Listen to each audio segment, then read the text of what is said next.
have this woman to be thy wedded wife, to live together after God's ordinance in the holy state of matrimony. Wilt thou love her, comfort her, honor her, and keep her in sickness and in health? I will. How sad. How horribly, horribly sad. Please, Papa, it is Miss Taylor's day. We shall lose her forever. Forsaking all others, as ye shall go on. I will. 2 friends. Gone. But, Papa, do try and appreciate the joy of the occasion. Joy? At a wedding? Oh, my dear, there can be nothing but sadness on this day. But think of Miss Taylor's happiness. She was perfectly happy taking care of you. I no longer require such care, and besides, I made the match myself. I do wish you hadn't. I now pronounce you man and wife. No one in Highbury thought Mr. Weston would marry again, except I.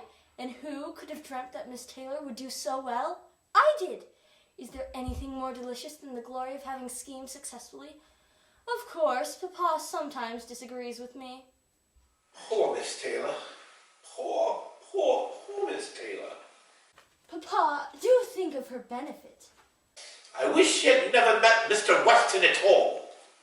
But he is such a pleasant man, and besides, she will have a house of her own. And where is the advantage of that? This house is 3 times as large. She will never get used to rambles. I think she will, dear Papa. But how can we ever visit her? By carriage. Emma, James will never let the horses out for such a short distance. The horses are to be stabled with Mr. Weston. We talked it through last night. Oh, poor Miss Taylor. We shall never see her again. They are half a mile away, Papa. A letter from London for Emma. And my heartiest congratulations to you both. How did everyone behave? Who cried the most? Oh, poor Miss Taylor. Poor Mr. and Miss Woodhouse, perhaps. But I cannot agree with poor Miss Taylor. At any rate, it must be better to have 2 to please than 1. Especially when one of them is such a fanciful, troublesome creature. It's very true, my dear. I am sometimes very fanciful and troublesome. Dearest Papa, you cannot think I or Mr. Knightley meant you. He loves to find fault with me. I am not inclined to flatter Emma, sir. But what I meant was that Miss Taylor has been used to pleasing 2. Now it will only be Mr. Weston. Dear Emma bears everything so well, but she will miss her more than she thinks. There is the joy, Papa, of having made the match. I do wish you would not make matches or foretell the future. Everything you say comes to pass. I promise to never make one for myself, Papa, but for other people it's the most wonderful game in the world. And you must admit, I have made a great success of it. Success. That would mean you caused it to happen. Merely saying, I think it'd be good for Miss Taylor if Mr. Weston were to marry her, is nothing but fancy. I thought you cleverer, Mr. Knightley. I have a talent that cannot be denied. If I hadn't promoted Mr. Weston's visits here, he might have never married again. You're fortunate that your interference did not harm them or yourself. But my dear, do not make any more matches. They are silly things and they break up one's family. Only one more, Papa. Poor Mr. Elton, you like him, I know you do. And I thought that when he was joining the Westons' hands together today, he looked as if he would like the very same service done for him. Invite him to dinner. Help him do the best fish and chicken, but leave him to choose his own wife. I like Mr. Elton, and he deserves my talents. A man of 6 and 20, he can take care of himself. Mr. Knightley can be a terrible spoil-sport. Don't you agree? Now that poor Miss Taylor is gone, who will accompany on your walks?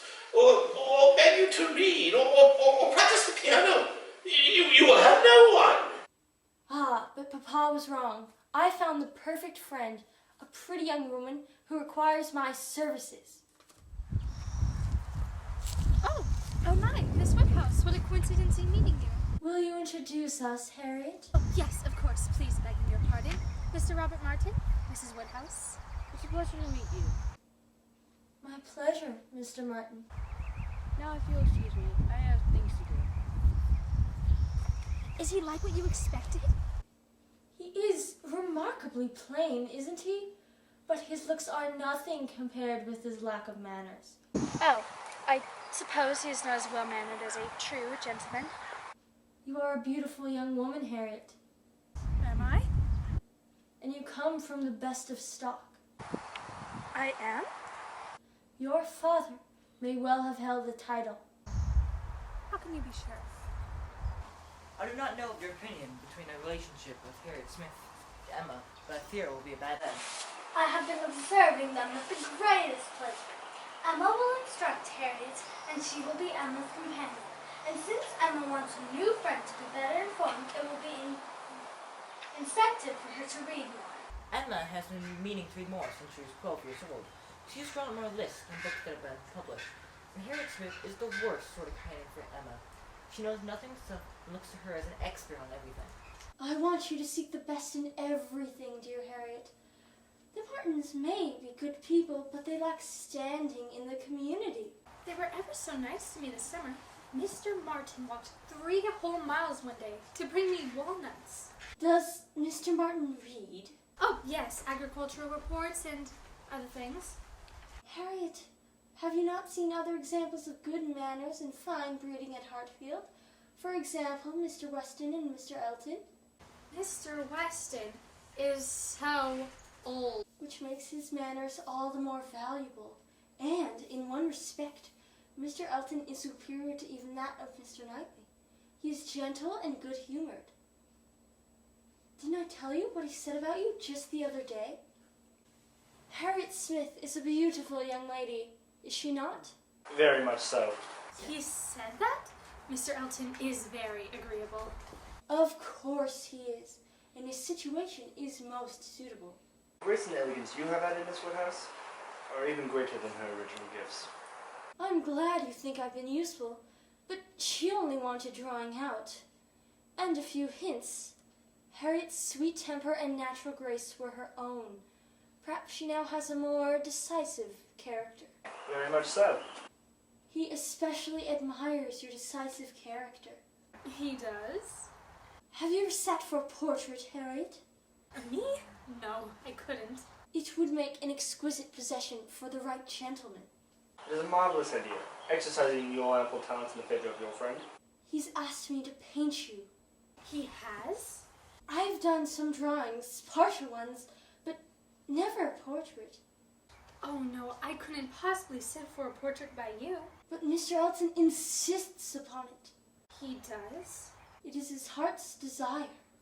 I have no doubt you will do your friend justice. Your steadiness with the brush, Miss Woodhouse, it's remarkable. It isn't difficult to paint someone as beautiful as Harriet. All right, Mr. Elton, you may gaze upon it. It's magnificent.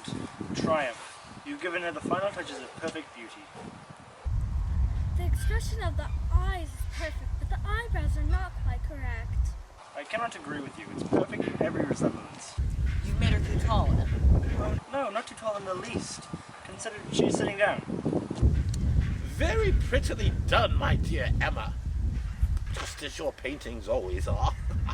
And you managed to finish it. The only thing that bothers me is you've made it out of doors. And she's wearing only a shawl. I'm afraid she might catch cold. No, but placing her out of doors is a true artistic touch, Mr. Woodhouse. And the simplicity of her expression. I've never seen such a likeness. Nor have I. It's magnificent. I shall take it to London for framing myself.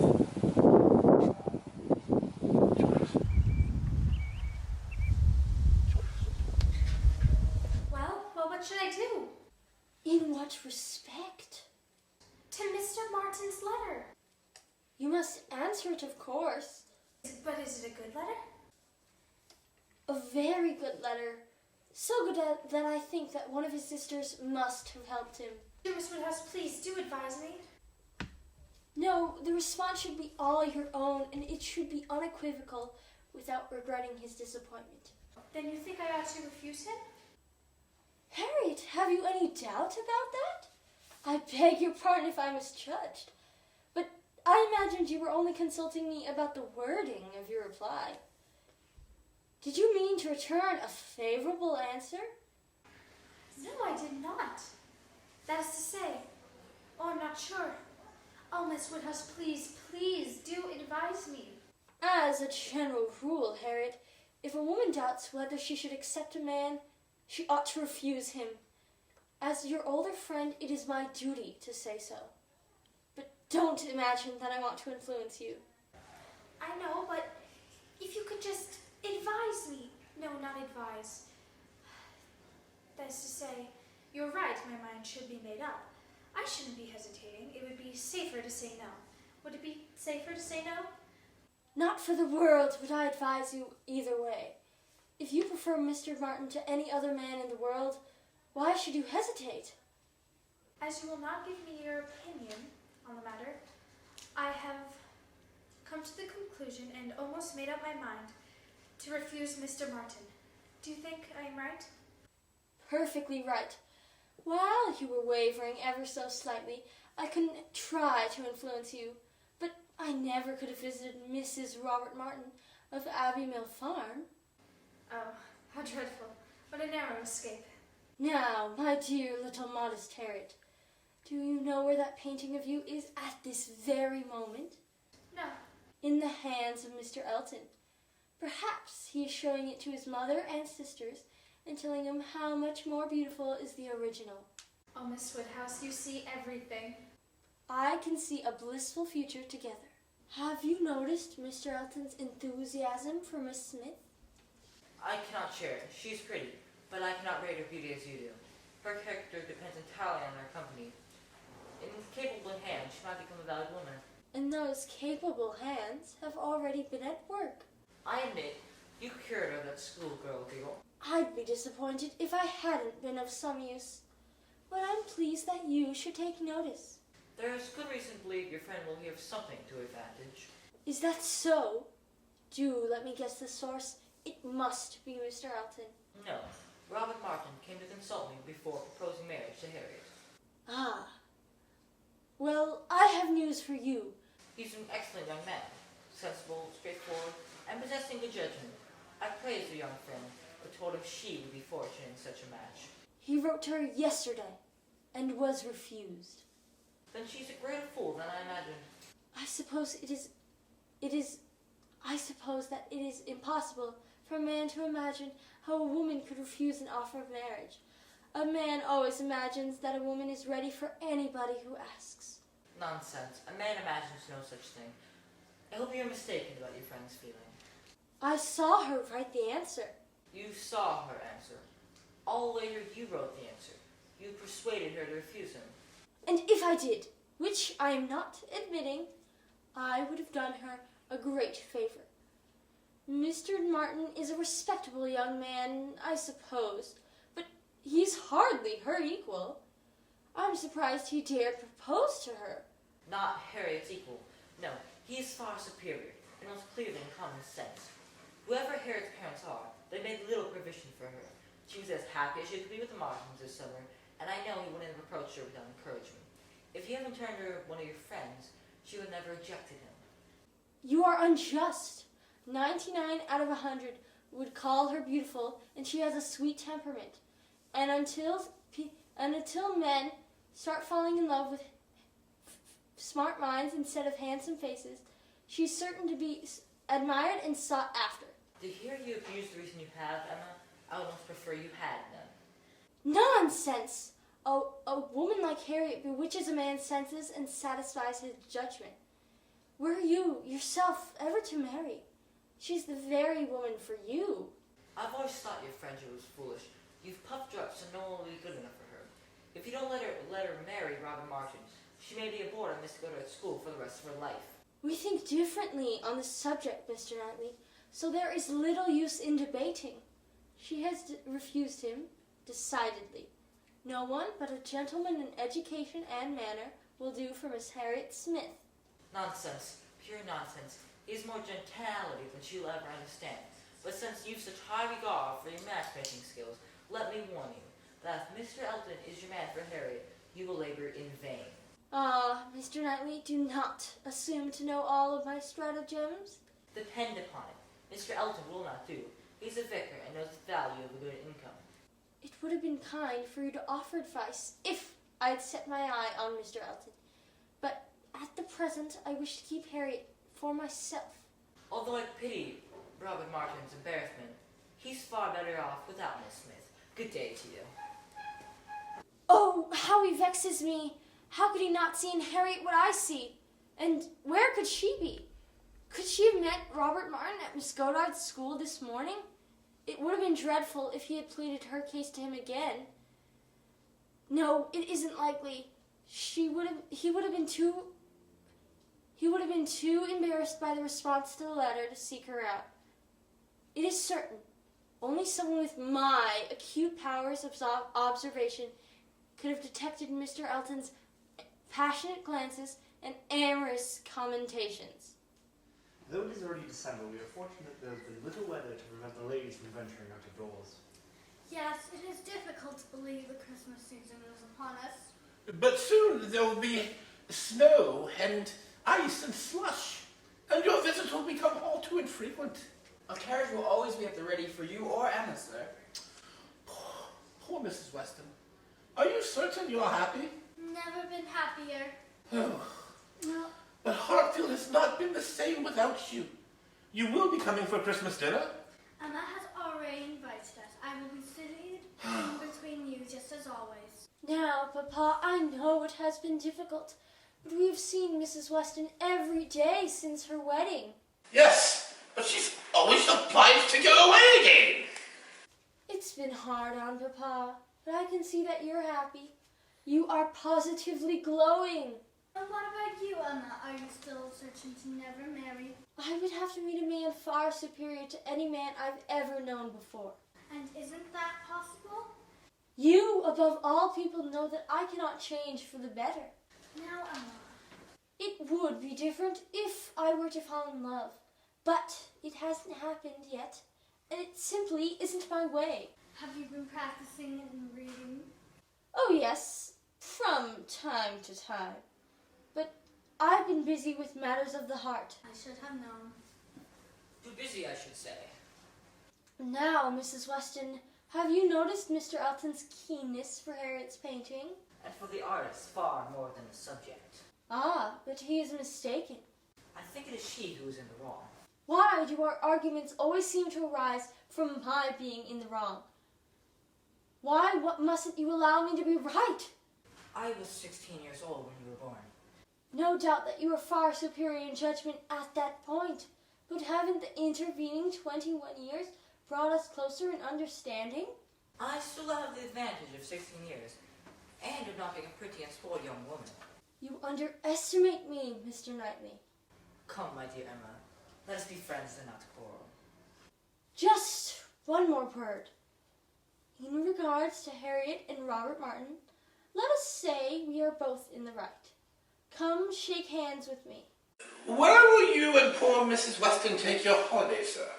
In the south, I expect. The south? Oh, but the breezes in the south can produce a chill. Do be careful for poor Mrs. Weston's sake. I will, sir. Colds were never so prevalent as they were this autumn. I have noticed that.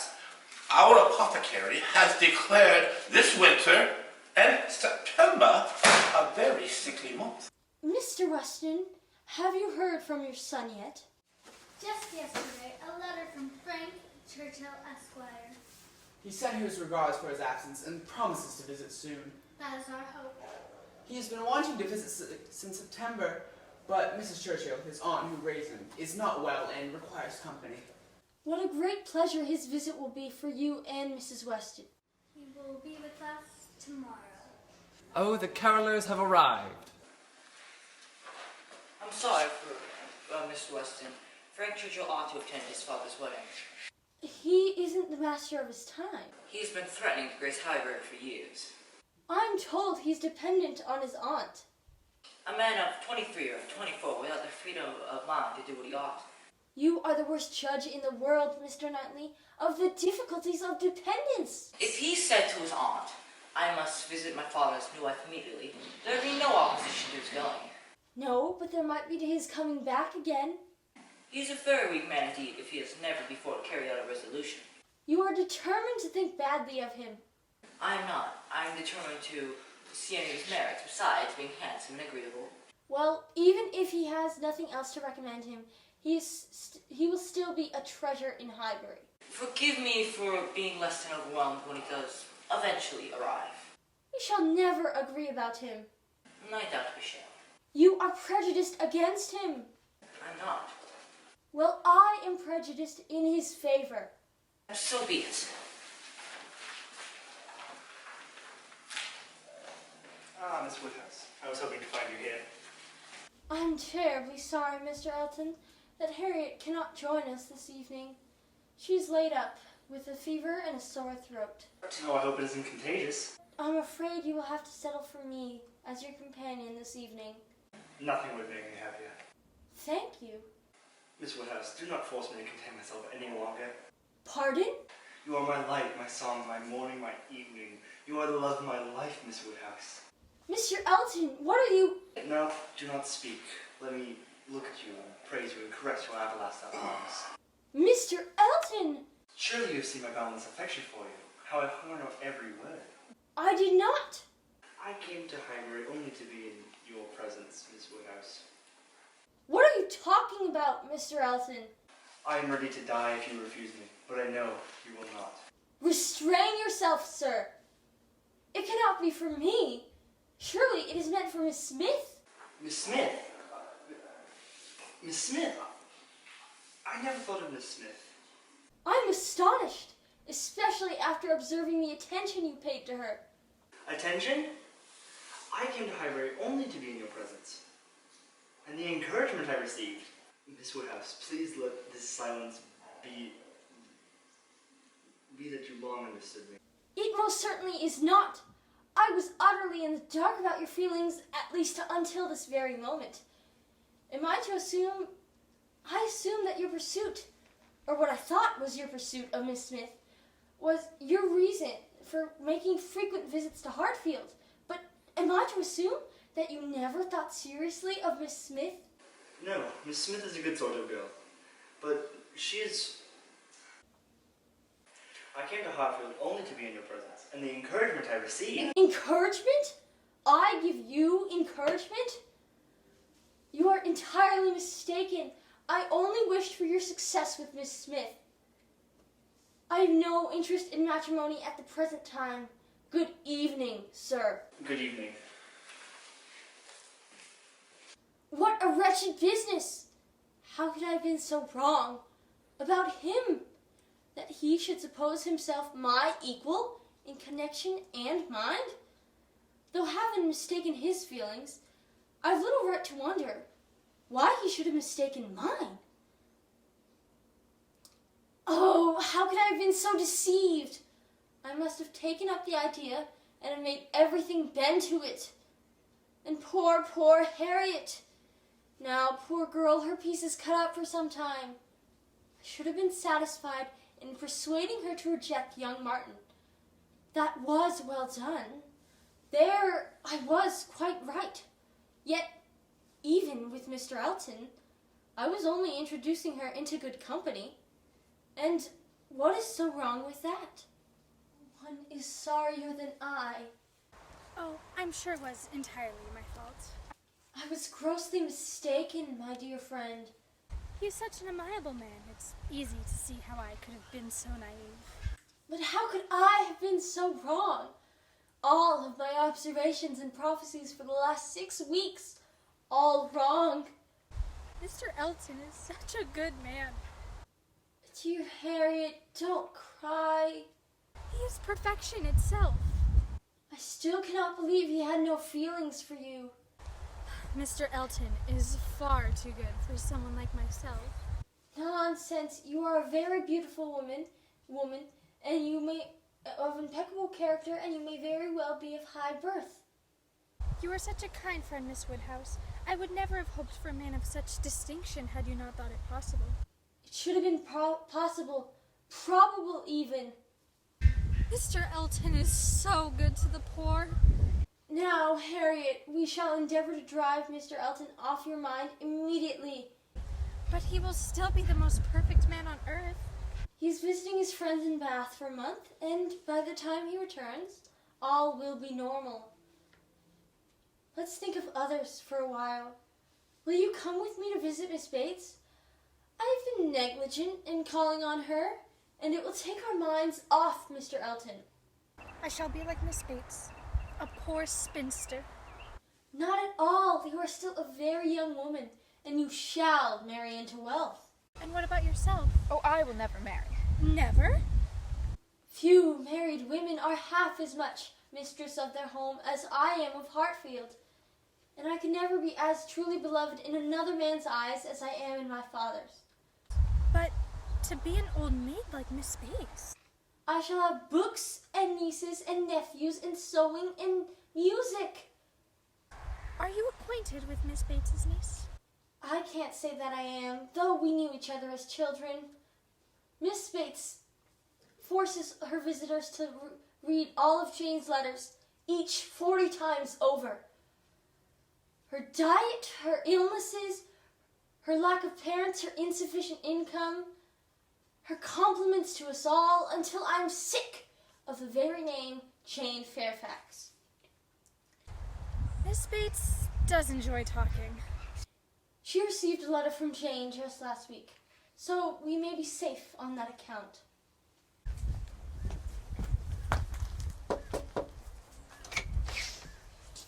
Oh, how kind of you to visit Miss Woodhouse and to bring your young friend. How is your father's health? He is well. Thank you very much for asking. How is your mother? Confined to a bed, I'm afraid. Thank you for asking. Would you do me the honor in partaking of the sweet cake I just baked? It's very kind of you to offer. Mr. and Mrs. Cole were here just a few moments ago. They took a piece of it and pronounced it quite enjoyable. Oh, I usually just have butter and very little, a piece of bread and very little butter for the day. And for dinner, a slice of cold mutton.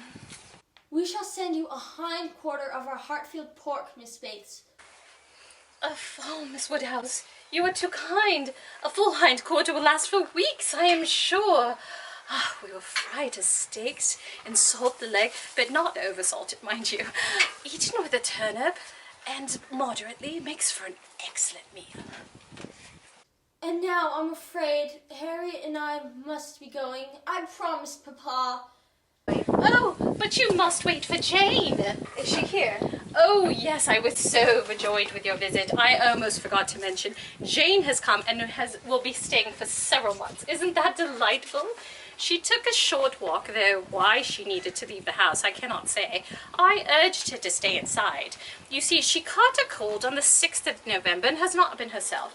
Or perhaps it was the 7th, or maybe the 8th. Well, her guardian, Colonel Campbell, and his wife were invited by their son-in-law, Mr. Dixon, to visit the family estate in Ballycraig. A beautiful place, I fancy. Jane had heard a great deal of its beauty. It must have been from Mr. Dixon, though I can't be sure. Perhaps it was from someone else. Jane was born in Highbury.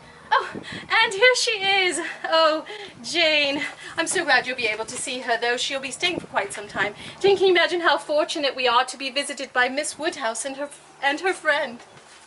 Miss Woodhouse? Miss Fairfax. And this is Miss Smith. Pleased to meet you. Pleasure is mine. Oh, I feel that another piece of sweet cake is in order, don't you? Jane, could you imagine? Miss Woodhouse is sending us an entire hindquarter of pork. Isn't that so terribly generous? I'm sure we will enjoy it. We will salt and boil the leg, but not over-salt it. Oh, it may last your entire visit. How is it, Miss Fairfax, that you were able to visit us for such an extended period? Oh, well, Jane is recovering from the cold I told you about, which she surely picked up in Weymouth, the result of a boating mishap. Her guardian's daughter, Miss Campbell, has recently married a handsome young man, Mr. Dixon, and they wanted Jane to join them in Ireland. They have an estate in Ballycraig, a beautiful place, I fancy. How interesting then that in spite of her friends urging her and her desire to see Ireland, she prefers devoting the time to you. Oh, yes, entirely her own choice. And the Colonel and Mrs. Campbell agree with her wish to take the air of Highbury. I think they judge wisely. Have you been to Weymouth, Miss Fairfax? Oh, many times. She met Mr. Frank Churchill there. Know your impression of him. He was considered to be a fine young man. Was he charming? It was generally thought so. Did he seem to be a sensible young man? At a watering place like Weymouth, it was difficult to judge. Manners are all one can observe, and I thought everybody found his manners appealing. I'm sure you are right. And now I'm afraid Harriet and I must be running along. Oh, what a shame to leave in the middle of such an interesting conversation. Good day, Miss Fairfax. It was a pleasure seeing you, Miss Bates. Of course, we look so forward to receiving the pork. A whole hindquarter of pork? You are so charitable, Miss Woodhouse. I'm so sorry for Miss Bates. She is so poor. Though she's never at a loss for words. What did you think of Miss Fairfax? She's very beautiful. There's no getting at her real opinion of anything. It all makes me very suspicious. Jane Fairfax will require further study. I don't know. There's no getting at her real opinion of anything. It all makes me very suspicious. Jane Fairfax will require further study. Please let Miss Woodhouse know I've arrived.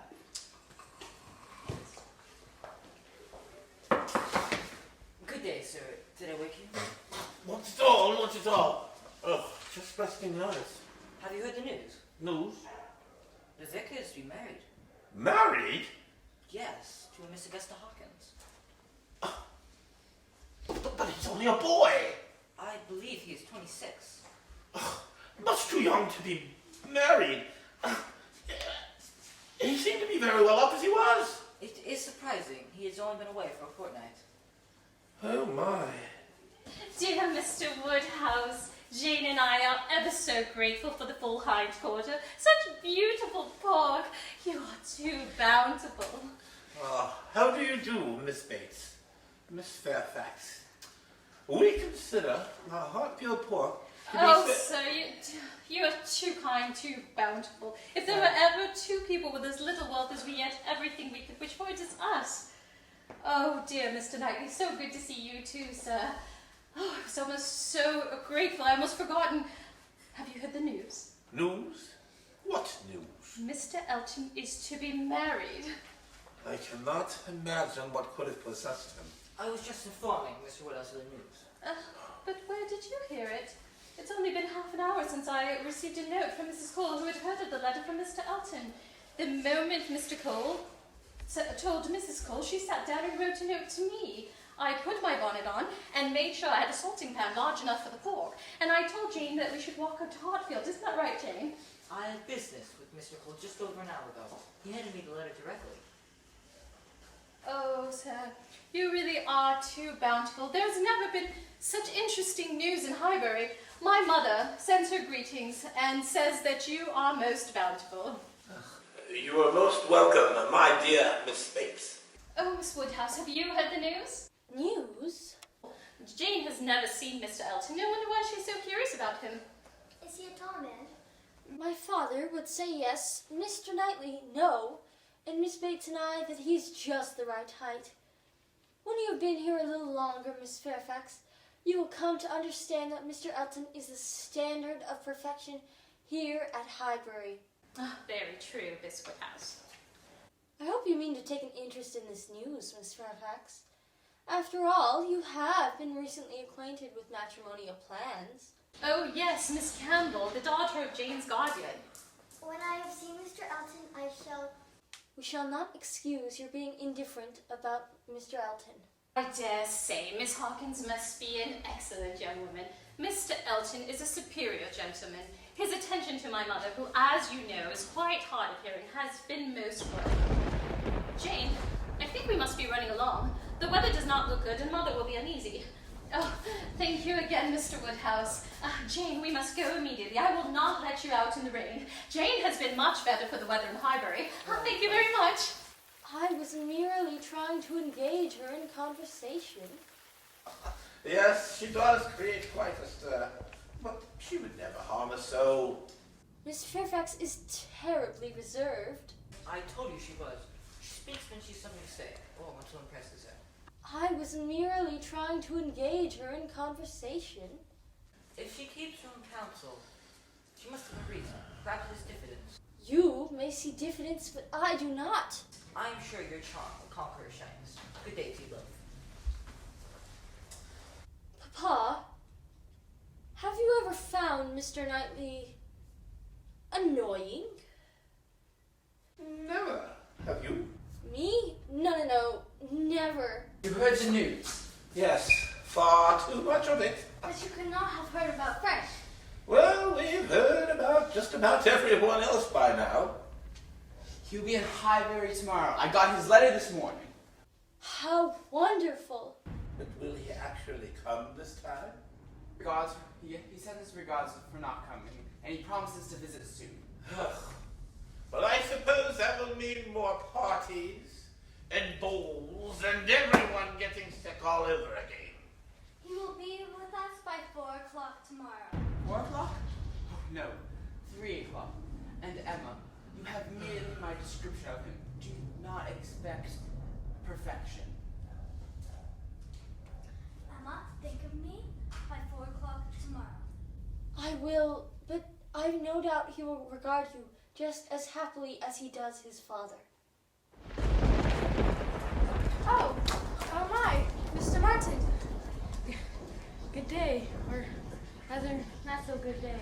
Oh no, it is most certainly raining. I noticed your sister at Ford's.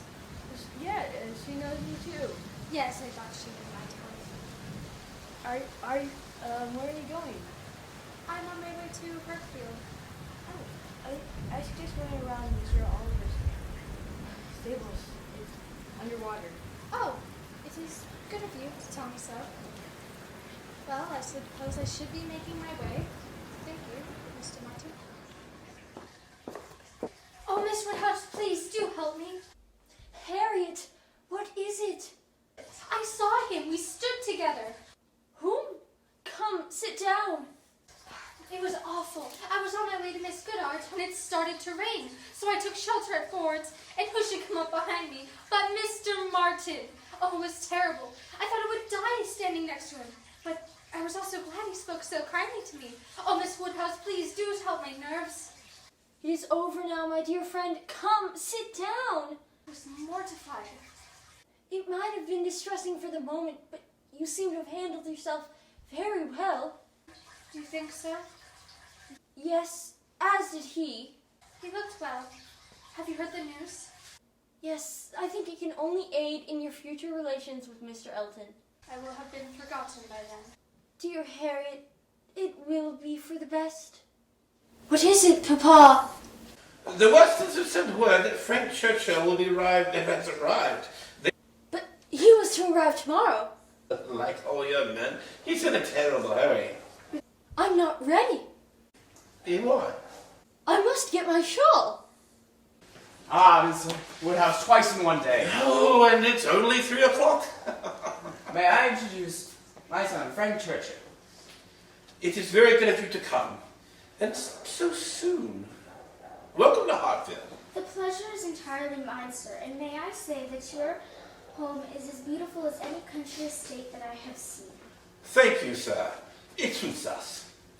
How do you like our town? I already feel that it will be my true home. Excellent. Then you must no longer be a stranger. Frank has Mrs.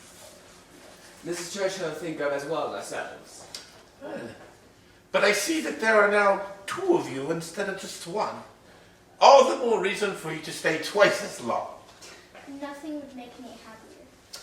You know, too much gallivanting can cause illness in some and stress in others.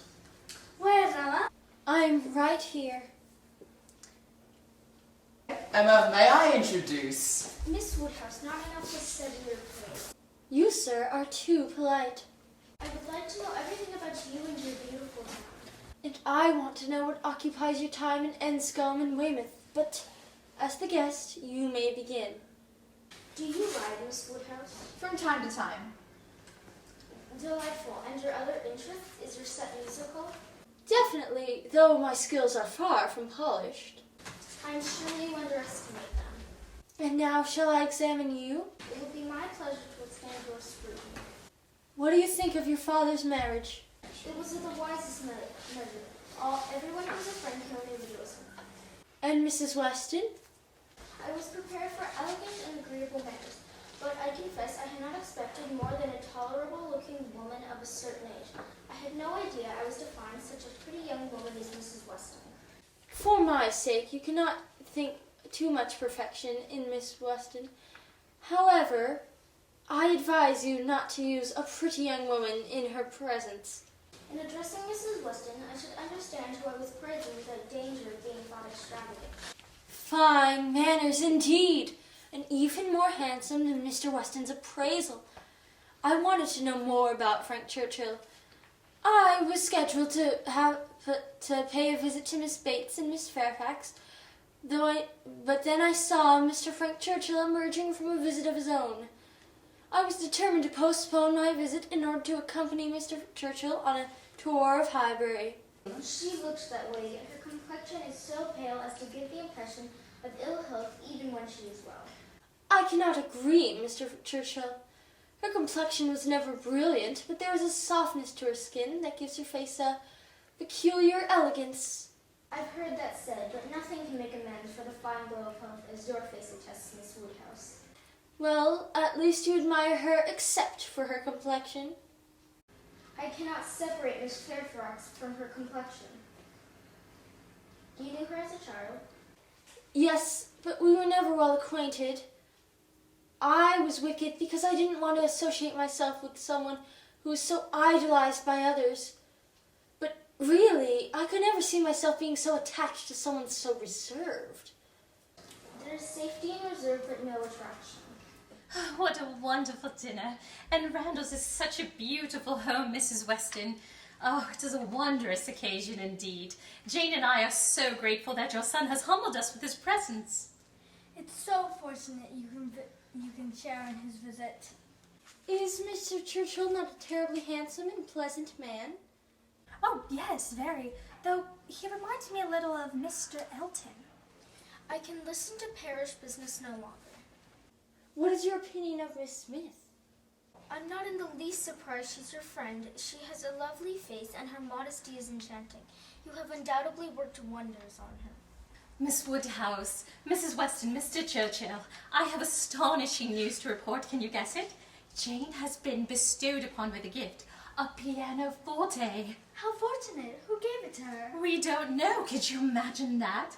Jane was astonished and bewildered as to who might have ordered it, but I assured her it was her guardian, Mr. Campbell, and that put her at ease immediately. Why do you smile? Nay, why do you? I smile for pleasure at Colonel Campbell's being so rich and so liberal. Very. I wonder why it was never made before. Perhaps it is because Miss Fairfax has never stayed here so long. You may say what you choose, but your countenance testifies that your thoughts on the subject are very much like mine. You give me more credit for acuteness than I deserve. I smile because you smile, and shall probably suspect what I find you suspect. What do you say to Mr. Dixon, her stepsister's husband? He did save Jane in the boating accident. I do not mean to reflect upon the good intentions of either Mr. Dixon or Miss Fairfax, but I cannot help suspecting that after saving her from near death, he had the misfortune of falling in love with her. How else to explain why she came to Highbury instead of going to Ireland with the Campbells? I had not thought of Mr. Dixon, but upon my word, your reasoning carries my judgment entirely. Is it not always so that a woman should possess the answers to such riddles? What is the matter? I'm sorry to be so rude, but Miss Fairfax has done her hair in such an odd way. It is very different. I have never seen anything so outre. Those curls. Wonder if it is an Irish fashion. Shall I go ask her? I think I will. Emma, I've been longing to talk to you. About Jane's piano? Yes, and other things. Do you know how Miss Bates and Jane Fairfax came to Randall's tonight? I assumed they walked. How else should they come? Mr. Knightley's carriage brought them and will take them home.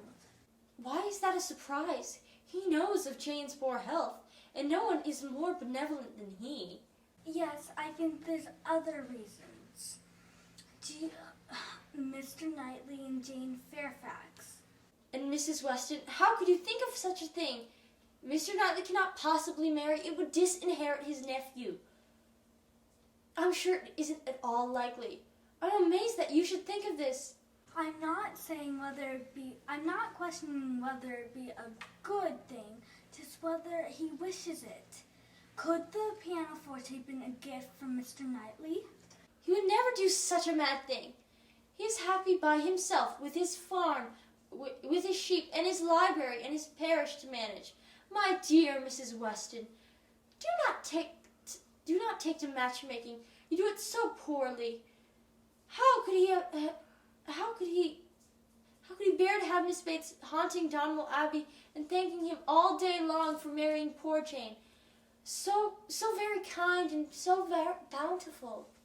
You shouldn't mock her, Emma. You take up an idea, Mrs. Weston, and run with it, just as you reproach me for doing.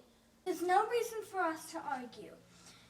I'm more interested in your opinion of Frank. Like everyone else, I think he is very amiable indeed. He told his father he thinks of you beautiful and charming. I'm glad to hear it. He said that he'd rather reside here. I think you're the reason for that. May I have a word, Miss Woodhouse? Certainly. Did Mrs. Weston say something to disturb you? Not at all. It was simply our usual fencing. I am already beginning to regret my departure, though it is a week away. Could you imagine residing in Highbury? No other place interests me more, but now I should like to ask a favor. I'll try to oblige. I should like to hear you play the piano, and I have been given to understand that your voice is as sweet as your manner. My playing cannot approach that of Miss Fairfax. She can follow you. I know her playing, but I should like to hear yours.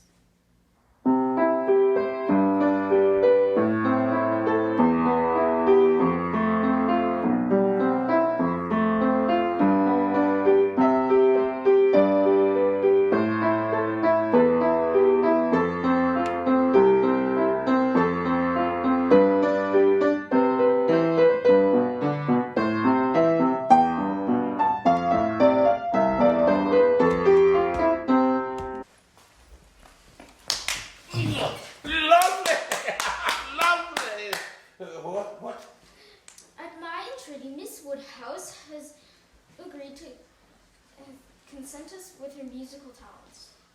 Excellent! Emma never plays nearly as much as she should.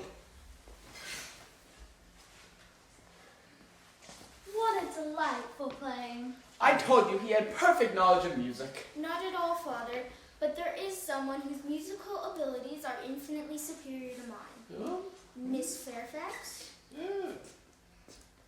I will play if you insist.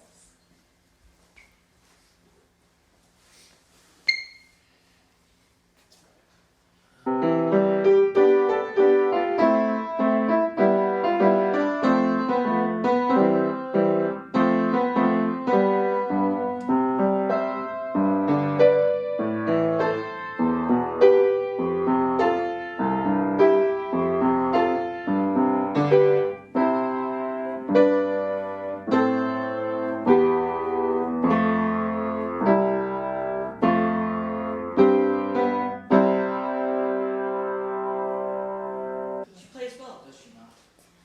Far better than I. It was good of you to loan Miss Bates and Miss Fairfax the use of your carriage. They're very grateful. The pianoforte at the Bates' cottage was very kindly given. With her skill, Miss Fairfax deserves the chance to play and practice in Highbury. Though, they could have done better had they given her notice of it. Prizes are foolish things. The pleasure is not enhanced, and the inconvenience is often considerable. You are undoubtedly correct, Mr. Knightley. One more. You could manage this without effort. That will do. You will tire her. We've imposed on Miss Fairfax enough for one evening. At least the pianoforte was not the gift of Mr. Knightley. Yet the idea of Jane Fairfax as the mistress of Donwell Abbey, though I could give it no credibility, would not leave my mind. Until Frank Churchill took my hand.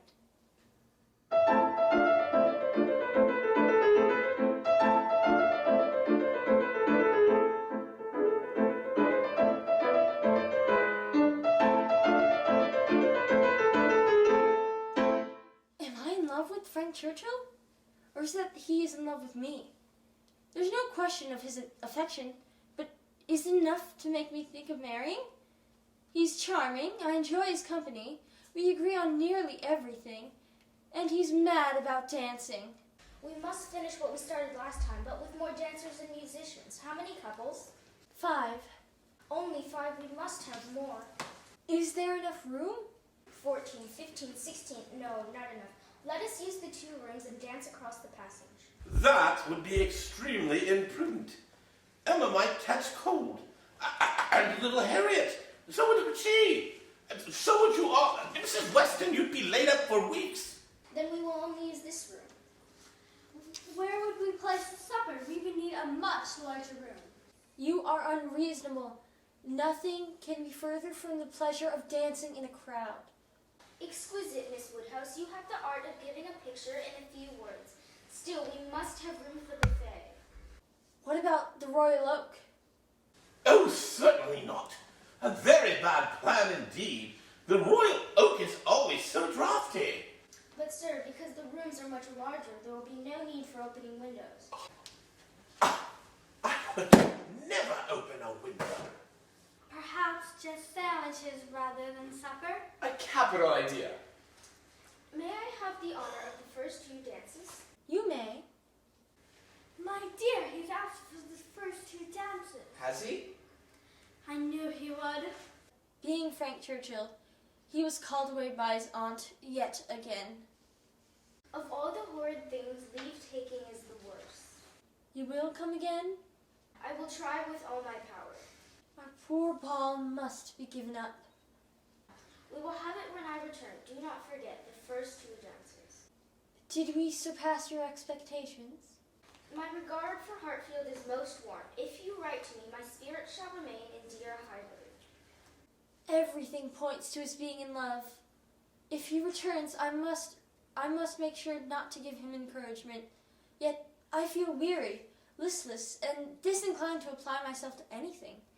I must be a little in love with him anyway. Frank Churchill was hardly out the door before Mr.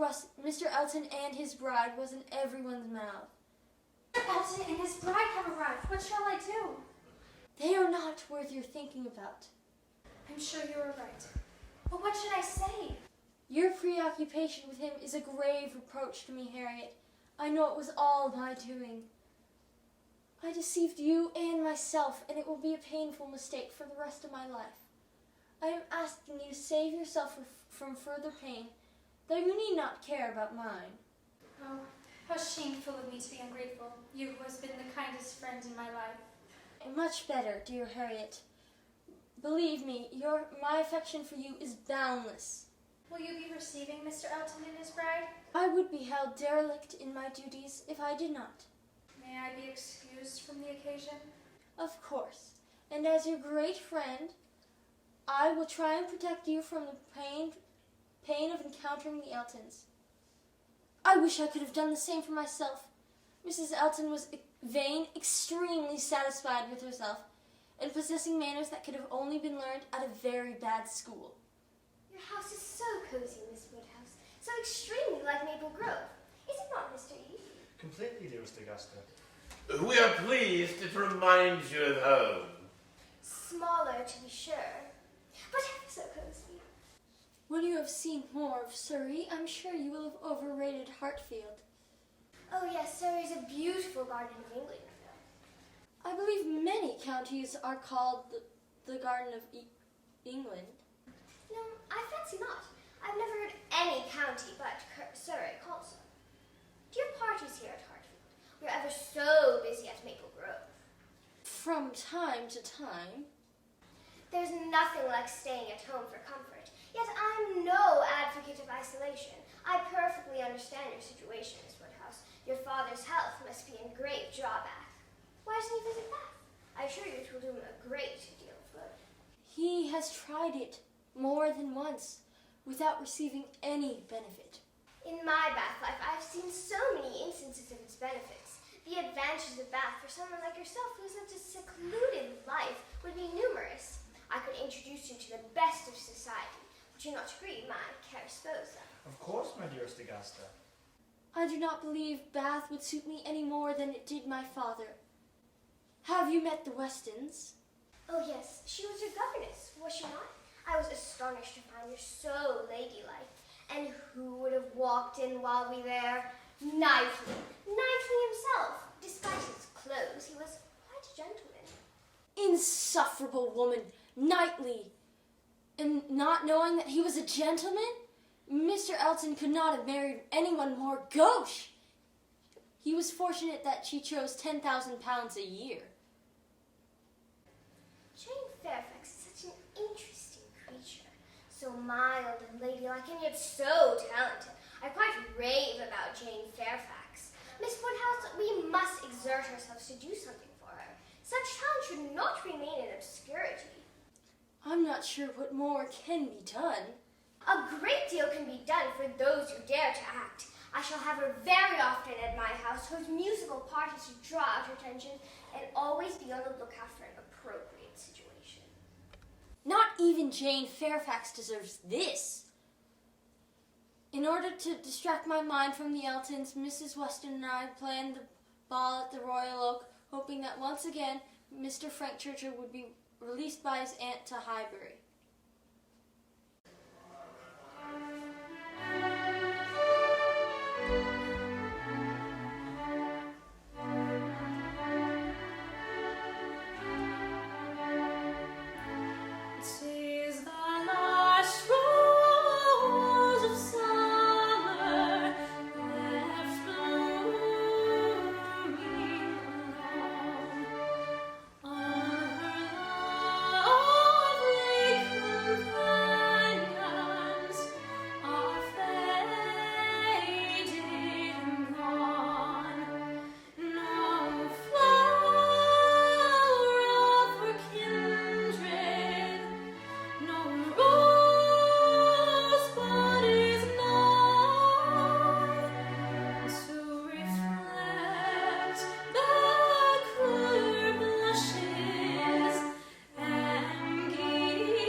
chance Ang's aunt will prevent him from coming? I don't believe so, but her health, you know. He was to come by midday, was he not? Yes, but his schedule is not his own. Emma will be terribly disappointed if he does not attend. She has done much to plan the event. As have you, my dear. You are to be congratulated as well.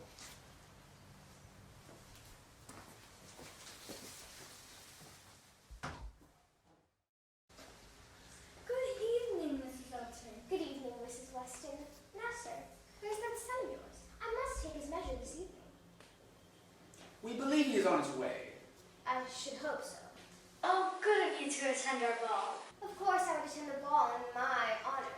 By the way, Mr. E is a very enthusiastic dancer, aren't you, the dearest? Very enthusiastic. I shall be happy to lead off. As the new bride, it would only be fitting. Has he arrived? As of this moment, Mrs. Weston, my dear Miss Woodhouse. Frank, let me introduce you to Mrs. Elton. Mrs. Elton, it is indeed a pleasure to make your acquaintance. Please excuse my tardiness. Thank goodness you are here. I'm sure Mr. E has told you that I never compliment, though your son's manners are what I precisely like of and approve, though he would be advised to address this issue of punctuality. Thank you, Mrs. Elton. How do you like Mrs. Elton? Not at all. You have outdone yourself, Mrs. Weston. What a brilliant setting. Thank you. Don't forget, Emma was my ally. Emma, I'm afraid Mrs. Elton, as the recent bride, will be expecting to lead off. What will she do for a proper partner? She will think Frank ought to ask her. I'm already engaged to Miss Woodhouse for the first 2 dances. How disappointing. I thought the ball was to be my own. It's almost enough to make me think of marrying. Mr. Churchill and I will be happy to follow. I simply cannot imagine how Jane Fairfax can tolerate Mrs. Elton. Jane Fairfax is a riddle to me. She could easily have gone to Ireland. Why would she stay in Highbury only to be plagued by Mrs. Elton? Sometimes I wonder if Jane has a strong feeling about anything at all. Just because she is not a display does not mean she's incapable of forming an accurate opinion of Miss Elton. I beg your pardon. I must give my compliments to Miss Bates and Miss Fairfax. Frank Churchill seems not to brook differing opinions. Perhaps he believes you do not hold a high opinion of him. You do of Miss Fairfax, do you not? Yes. You may not be aware yourself how highly it is.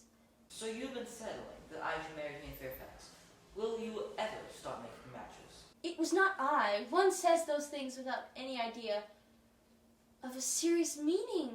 I haven't the slightest wish for your marrying Jane Fairfax or Jane anybody, for that matter. Jane Fairfax is a charming young woman, but she lacks a temper a man's wish for a wife. We are grateful to you for clarifying your feelings, aren't we, Mrs. Weston? You're welcome. And will you dance this evening? I cannot possibly keep up with those more expert than I. What do you say now to his marrying Jane Fairfax? I say he is so opposed to not being in love that it shouldn't wonder if it ended in matrimony. You are determined to beat me at my game. Oh, me, oh no. I would find you a much better partner. There is a young lady who I would be happy to see dancing. Yes. Miss Smith. Miss Smith? I could never. Excuse me, Miss Weston, but my dancing days are over.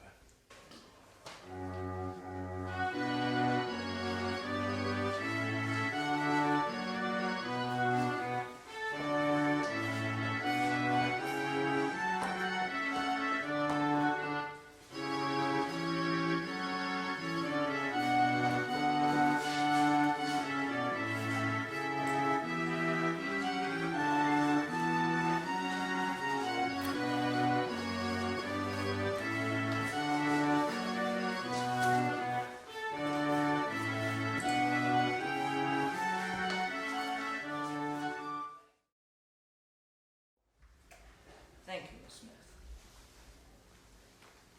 You've made Harriet a very happy girl. Mr. Elton's conduct was inexcusable. I admit, I was completely mistaken about Mr. Elton. There is a littleness about him which you discovered, and I did not. At least we can say you would have chosen better for him, Mr. Elton, than he did for himself. Oh, yes. Harriet Smith has some first-rate qualities Miss Elton will never possess. I'm grateful for your kindness to her. You are certainly not a vain man, Mr. Knightley. Whom are you going to dance with? With you, if you will ask me. Indeed I will. I only have a shilling. you're safe now. No harm done. Shall we stop here? No, I am. You need rest and refreshment. I am sure Miss Woodhouse will oblige with both. Me and Miss Bickerton were out on our spring stroll, and we decided to stop at Miss Goodhart's, and we saw the gypsies coming. There were about a dozen children, a large woman, and a stout boy, and we ran, and I tried to follow Miss Bickerton, but I tripped, and You did everything you could to avoid them. my calf was cramped from all the dancing last night. It was very fortunate that I came upon them when I did, Yes, it was. and that I was delayed from leaving Highbury. By the time we met in the garden, Harriet had fully recovered. Such an adventure could hardly suggest, to a mind like mine, a certain idea. During the ball, I noticed a distinct relentlessness on the part of Frank Churchill. I had never been more than a little in love with him anyway. But there was someone else who would make a perfect match. I have a scheme in mind that could hardly be contrived more perfectly. It will be a triumph with little labor required. Mrs. Weston is with child, but Mr. Weston is fully mobile. I shall convince him to help me arrange an outing. Our excursion to Box Hill was rewarded with a fine spring day. Everyone arrived in good time, even Frank Churchill. Chairs, blankets, and hampers were transported, along with an assortment of cold meats, cheeses, and fruit. 7 miles were traveled in expectation of enjoyment, and there was a burst of admiration from the crowd at first sight. I hope your wife can be Mr. Weston. When is the next one expected? Mr. Perry estimates a few weeks. Then my outings will be limited. Box Hill is even lovelier than I imagined. How remarkable that most of the party has never even seen it. Thank you, Mr. Weston, for introducing us to such a beautiful place, and yet so close to Highbury. It was Emma who suggested. No, we really should have come on donkeys. Mr. Ede, we must purchase a donkey. There are long walks, and in the summer there is dust, and in the winter there is dirt. We must have come on a donkey with my careless goes on much so long. Yes, my dearest Augusta. I am obliged to you for insisting I come today. I am quite determined to go away again. But you begged to be commanded. I am always at your command. I have no will of my own when you are near. Your gallantry is really unanswerable. I say nothing of which I am ashamed. Dearest Jane, I must have your answer to what we spoke of earlier. A lady of paramount character and class. Her family, land, her rank, her circle of friends are simply non-paral. You cannot be better settled than as a governess. Mrs. Elton, I am not able at present to engage in any pursuit. Jane, I must have the authorization to write an acquiescence by Morris post. Mrs. Elton, I beg you. Nonsense. We will speak of this later, but I cannot allow you to decline such a brilliant opportunity. Our companions are extremely boring. What shall we do to rouse them? Any nonsense will serve. Ladies and gentlemen, Miss Woodhouse, who presides wherever she is, would like to know what you are all thinking. Is Miss Woodhouse really sure she'd like to know what we're all thinking? Oh no, upon no account in the world. Let me hear anything than what you are thinking. It is the sort of thing I would never inquire about, whether I was presiding or not. Very true, my love. It will not do. They are most affronted. I will attack them with another gambit. Ladies and gentlemen, Miss Woodhouse waives her right to know what you are all thinking and requires one thing entertaining from each of you. One thing very clever, prose or verse, original or repeated, or 2 things moderately clever, or 3 things very dull. Very well. 3 things, very dull indeed. That will do just for me, you know. I shall be sure to say 3 dull things as soon as I open my mouth, shan't I? Ah, but there may be a difficulty. You will be limited to only 3. Well, to be sure. Yes, I see what she means. I shall be sure to not open my mouth. I must make myself very disagreeable for her to say such a thing to an old friend. I like your plan. How would a conundrum do? No, sir. Let me hear it. I doubt it's being very clever, but what 2 letters in the alphabet express utter perfection What two letters? Perfection, really? M and A. Emma, do you understand? Lovely. Very clever. Well done, Father. Pass me, if you please. I have vivacity, and I shall be skipped. Skip me, Knightley, Mr. E, and J. Yes, yes. Pass me too. Shall we walk? Come, Jane, take my other walk. I'm not at the time for a walk now. A happy couple. How will they suit one another? Isn't it amazing that the Eltons married upon meeting in a public place? But they knew each other only a few weeks ago. How many men have committed such a short acquaintance and ruined it all the rest of their lives? Such things do occur. You were speaking? I was only going to observe that.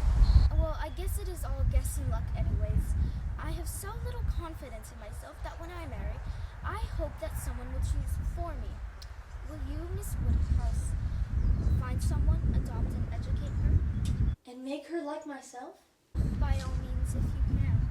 Very well, I will undertake the commission. You shall have a charming wife. Emma, it pains me to see you acting like this, and I cannot let it pass without comment. What do you mean? How could you be so unfeeling towards Miss Bates? Was it really so very awful? I doubt she even understood me. I assure you she did. She felt the full meaning of your words. I wish you could see her speak of it with such sadness and humility. Despite the insult, she was actually quite grateful if you paid any attention to her at all. She is kindly for sure, but you must admit, more than a little ridiculous.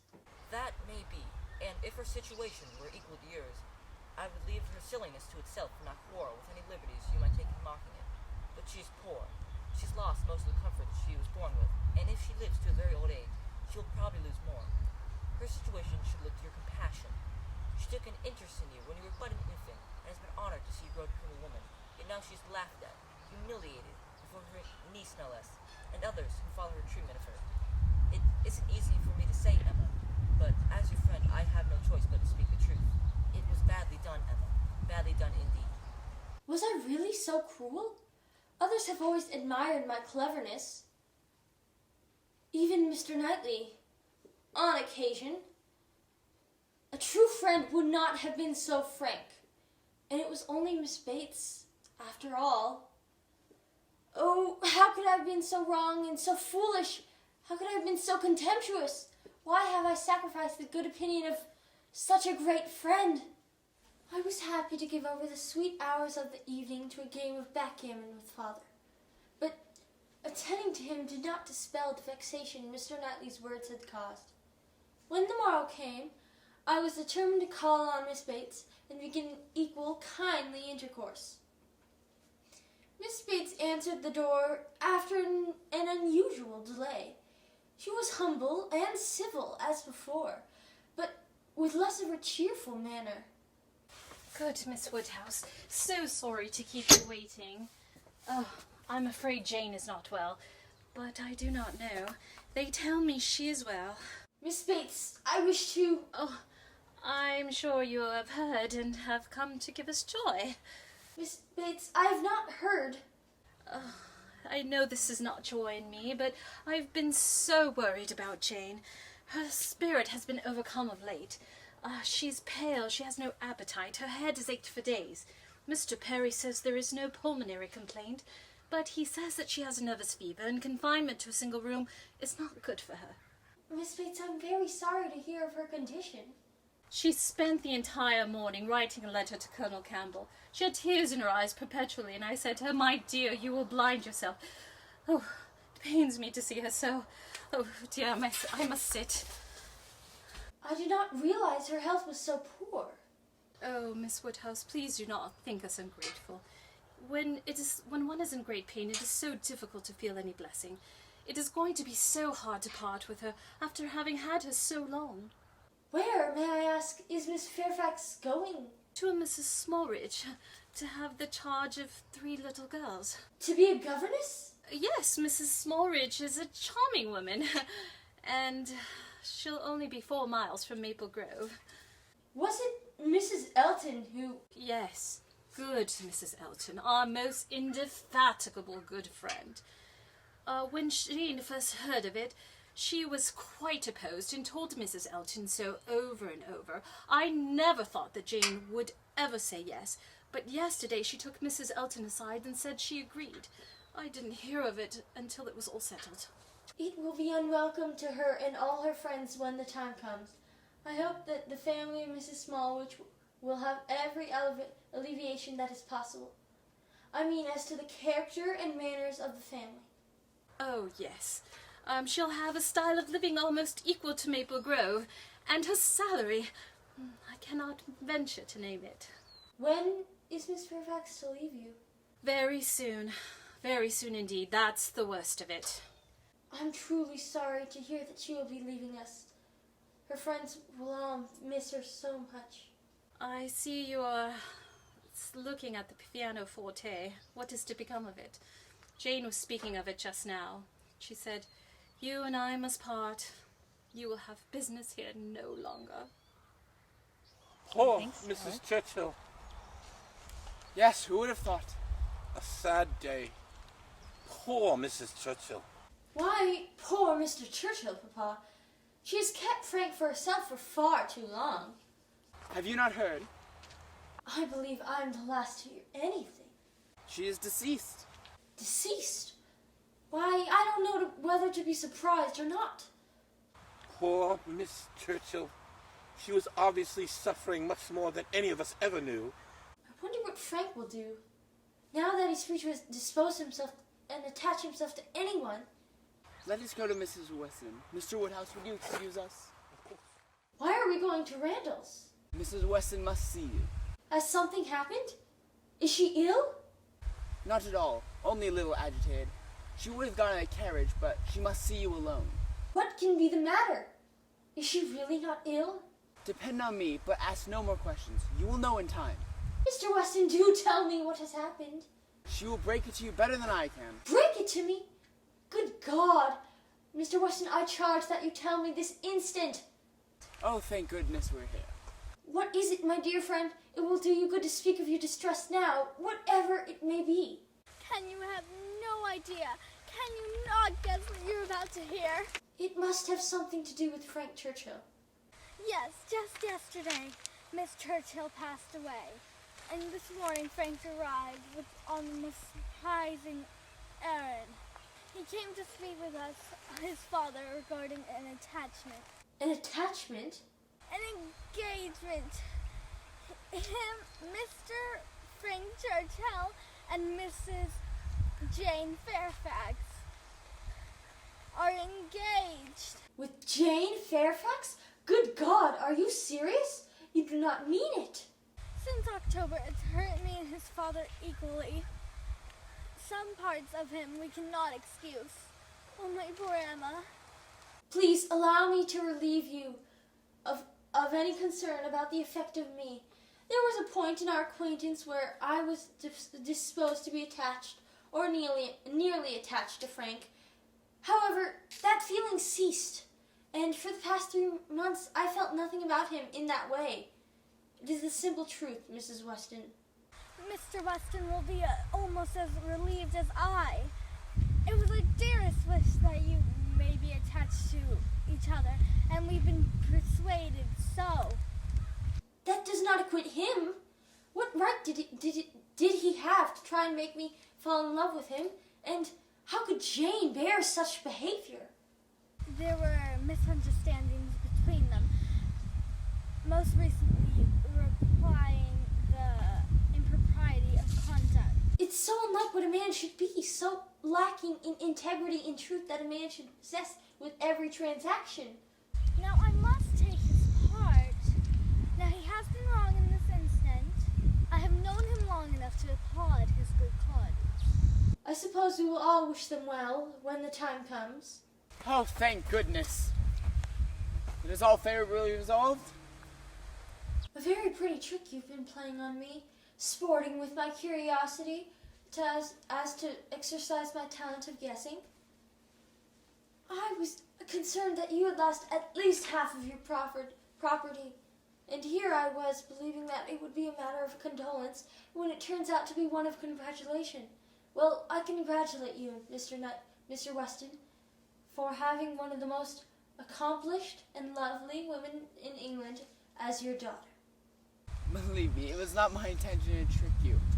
But, Emma, there is a person here to see you, in quite a state.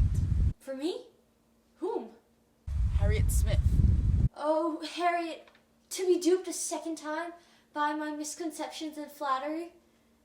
Instead of provoking her affection for Frank, I should have prevented it. Common sense would have shown that there would be 500 chances to 1 against his being in love with her. But common sense and I have had little to do with each other. Mr. Knightley was right. I have been no friend to Harriet Smith. Miss Woodhouse, your father told me I would find you here. Is it not the oddest news you've ever heard? What news? Jane Fairfax and Mr. Frank Churchill. Now, you don't need to be afraid about owning it up to me. Your father told me it was a big secret, but you know sure enough, you who can see into everyone's heart. Me? Oh, I doubt I have any such talent at all. Had I suspected them, I should have cautioned you immediately. Me? Why should you caution me? You think I do not care for Mr. Frank Churchill? I'm glad to hear you speak so bravely, but you must remember, there was a time when you fancied him. Frank Churchill? Never! How could you so mistaken me? Harriet, what do you mean? Good Lord, am I to suppose then that... How you should be so mistaken amazes me. Frank Churchill, indeed. I should hope I have better taste than a man like him.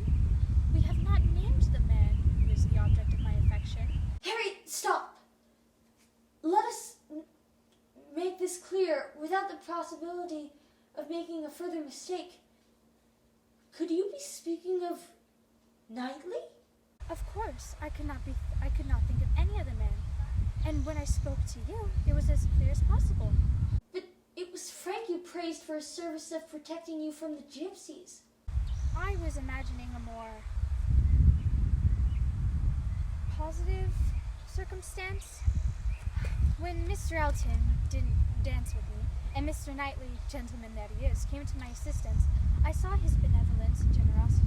It was then when I realized that he was the most precious creature on this earth. This is a most unfortunate, a horrible mistake. I know there's a great difference between us, but you yourself... Mr. Knightley was to marry me. Oh, God, what have I said? What have I done? Up until this moment, I didn't even know my own heart. Have you any evidence of Mr. Knightley returning your affection? Oh, yes, he spoke quite delightfully. He even praised my feelings. He said they were generous and honest. I do recall him mentioning the same to me. Well, I must venture that Mr. Knightley is the last man in the world who would give any woman the idea of his love for her more than he really does. Oh, thank you, Miss Woodhouse. Oh, God, that I had never met her. The vanity of pretending to know everyone's destiny and arrange everyone's marriages and know their secrets. Could it really be possible? No, it isn't likely. Oh, but it is what I would have taught Harriet to elevate herself to Mr. Knightley's love. My dear Emma, is there something wrong? This damp weather is probably to blame. I'm fine, Pa. Just one more turn. I suppose we will be seeing less of the Westons once their child is born. We shall have to visit Randalls once in a while and visit them. Papa, if Mr. Knightley were ever to marry... Mr. Knightley? Marry? Oh, my dear, impossible. But if he ever should, we would miss his visits terribly. Would we not? My dear, don't worry about such things. Now step inside. It's so damp outside and you've forgotten your bonnet. I'm fine, Papa. You go in, and I shall follow you directly. Oh, my. How do you do, Emma? Oh, just how do you do, Mr. Knightley? You have returned. Yes, indeed. Are you well? Yes, thank you. I am well as can be expected. For I am always well. And yourself today? Yes, I suppose. Good. Excellent. There is news that will surprise you. Of what nature? of a wedding. If you mean Jane Fairfax and Frank Churchill, I have heard it already. But how is that possible? I parish business with Mr. Weston. At the end, he gave me a brief account of what happened. You were probably the least surprised out of any of us. I remember that you did try to caution me at one point in time, but I seemed doomed for blindness. Time, my dear Emma, will heal the wound. Caring for your father will help. Frank Churchill will soon be gone. You are very kind, but you are mistaken. My blindness to what was going on led me to act in a way that I must always be ashamed of, but other than that, I have no real reason to regret not being in on the secret earlier. Emma, is that true? No. I understand you. No need to say more. He is no object of regret. I'm surprised you can even say so much. You're fortunate that your affections were not further entangled, though I must confess I can never be certain of them. Mr. Knightley, I must correct you. I was tempted by his attentions because my vanity was flattered, but I only regarded it as nothing but a habit or a trick. And it was his object to deceive us all, and no one was more deluded than I. I never did have a high opinion of Frank Churchill, but I may have underestimated. I believe he and Jane will be very happy together. I think they are very sincerely and mutually attached.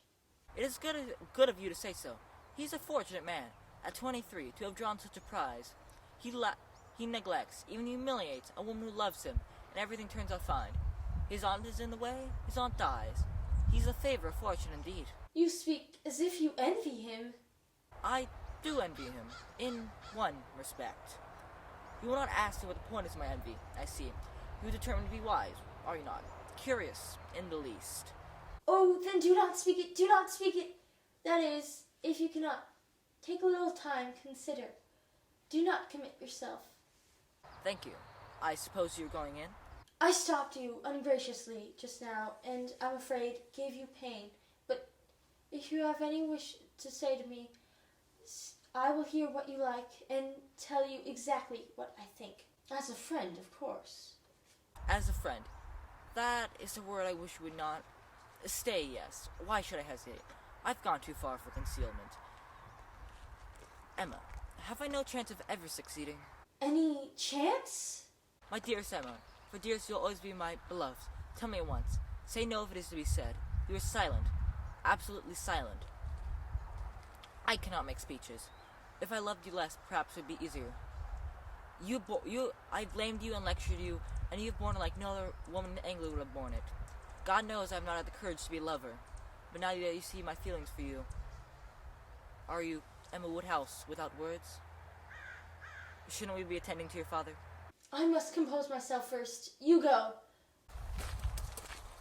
Was that Emma? I am not sure. It very well could have been a flock of children from the sound of it. I'm very concerned about her walking around in this damp weather. The weather has cleared considerably, sir. My dear! Weren't you chilled? Oh no, Father. How odd. The dampness seems to have revived her spirits. Oh, I forgot to ask you about your visit to Miss Bates. How is she? As well as can be expected, Father. The dampness affects us all, but I'm sure your presence raised her spirits, just as it raises all of ours here. Isn't she the most perfect child? I do look forward to spoiling her. Is she hungry? Do you think she's hungry? Have you read Frank's letter? Yes, I know he was wrong, but I can't bear to see him suffer. And he seems so in love with Jane and so grateful to you that I can't possibly think ill of him. Even Mr. Knightley, who greatly disapproved of Frank's behavior, thinks that his character will benefit from her tutelage. What's your opinion of Jane? I should very much like to be friends with her, and I'm very sorry to hear that she will be leaving Highbury. And you shall. You are most kind to see me with Miss Woodhouse, most kind. My heartiest congratulations. Hasn't she made a remarkable discovery, a remarkable recovery from her illness? I long to make apologies, Miss Woodhouse. Oh, you are so scrupulous. You owe us no apologies. Everyone is perfectly delighted.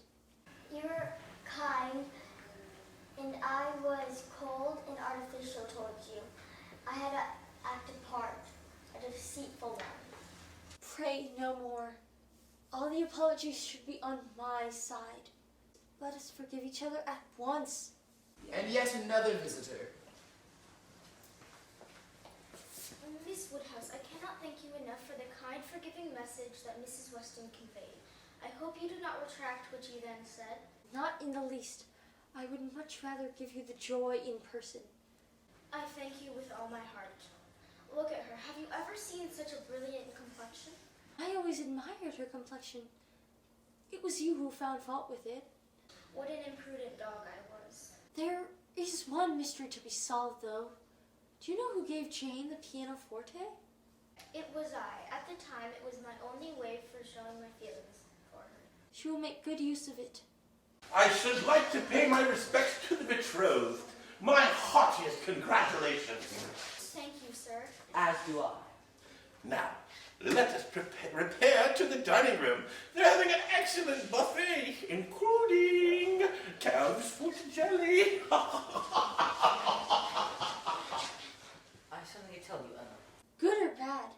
I'm not sure. It is on a subject which we do not agree upon. Pray tell me quickly. Have you heard from your friend Harriet Smith? She is married to Robert Martin. No, it is impossible. It is so. I have it from Robert Martin himself. You liked it as little as I feared. I wish we thought the same about this agreement. You mean to say that Robert Martin has proposed to her again? And Harriet has accepted? I mean that he has done it. Emma, you must realize how this satisfies your friends. His good sense and good morals would impress you. I think she has done extremely well. You do? Oh, yes. Her connections may be worse than his. I was convinced you thought otherwise. I was utterly unprepared for the news, but are you sure you heard correctly? Do you suppose I am such a blockhead not to understand our pronouncements of marriage? What sort of man do you deserve? I always deserve the best because I never put up with anything less. You are martially changed since we last spoke of the subject. I hope so, for at that time I was a fool. Harriet will be respectable and happy, having created a steady and persevering affection in a man. She's the luckiest creation in the world, with our exceptions. I know my lectures have not always been in the best way. I did you no good, I am sure of it. The good was all my own, and making you the subject of my most tenderest affections. I am very sure you did me every good. You are. I was a terribly spoiled and precocious child. Yes. How many times did you come to me with one of your devilish looks, saying, Mr. Knightley, I am going to do such and such, does Papa say I may? Something which you know very well I did not approve of. How impossibly spoiled I was. No wonder you remember all those fits. Mr. Knightley always said, you said it so much it does not seem formal, yet it is formal, too formal. I remember in one of my fits of precociousness calling you George, but I never did it again because it didn't provoke you. And can you not now call me George? I cannot call you anything but Mr. Knightley, but I will promise once to call you your Christian name. When? I will not say when, but I will say where. In the place where E takes G for better or for worse. I'm losing courage. I can't bear to see him suffer, but I know he'll feel neglected. Once we are married, his distress will be over. While he lives, can we not simply consider ourselves engaged? Do you not wish to marry? Of course, as soon as possible. Then we will do everything to accommodate him. Emma, is that you? Yes, Papa. We have something to tell you, Mr. Knightley and I. What's the time? Nearly 5. Can it wait till after dinner? Well, I'm afraid not. What a pity. I was dreaming of calves foot jelly. Shall we ring for some?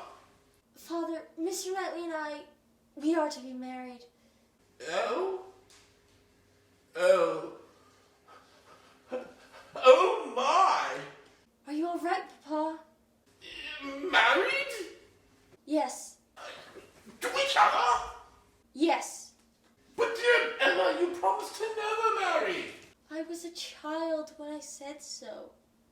But marriage, my dear, why marriage? It is so much better not to be married. It's a frightful state, I assure you. Mr. Knightley and I have set our minds to it. But don't you remember how awful it was to lose poor Miss Taylor and your sister Isabella? They visit here often. Not enough. Not nearly enough. I need some air. Where's my fan? Oh, thank you. We will be much closer than Isabella or Mrs. Weston. Oh, not nearly close enough. There will be no change in your comfort, Papa. No change? No change? That is not possible. The alteration is far too much to bear. Do you not love Mr. Knightley more so than Isabella or Mrs. Weston? I cannot deny it, but marriage, my dear. Mr. Woodhouse, what if Emma and I were to live as close to you as we are now? But our hill state is way over across the next hill. What I meant, sir, is if you'd allow me, Emma and I, to live at Hartfield with you. Do you mean it? Yes. What do you think of it, Papa? Oh, I don't know. Far too many proposals in just one day. We see Mr. Knightley every day as it is, Papa. And who do you always want to write your letters and consult on business, and who's always so cheerful and so attached to you, Papa? Yes, I suppose, but... We would simply go on as we have. Oh, no, it's far too much for an old man to bear. No, it can't happen, no. Mr. Woodhouse, have you heard about the robbery at Miss Weston's poultry house? The robbery? At Randall's? Yes, sir. Oh my, how ghastly! Pilfering poultry is a form of housebreaking. I believe I can be of assistance. Will you not feel that much more at ease with Mr. Knightley in our home? Tell me, sir, do you have a plan that might help abate such criminal activity? We're so fortunate, Miss Woodhouse. And so are you. I know that now. My heartiest congratulations to you both. I look forward to getting to know you, sir. And you too. Dearest Papa, you will not be too sad today, will you? I shall try to look on the bright side, my dear girl. Marriage will put an end to your matchmaking career. Poor Knightley, how could he be so taken in? Sad business for him. Such a pitiful plan moving in together. The wedding was much like any other wedding, where the party has no taste for finery or parade. So little white satin, and yet so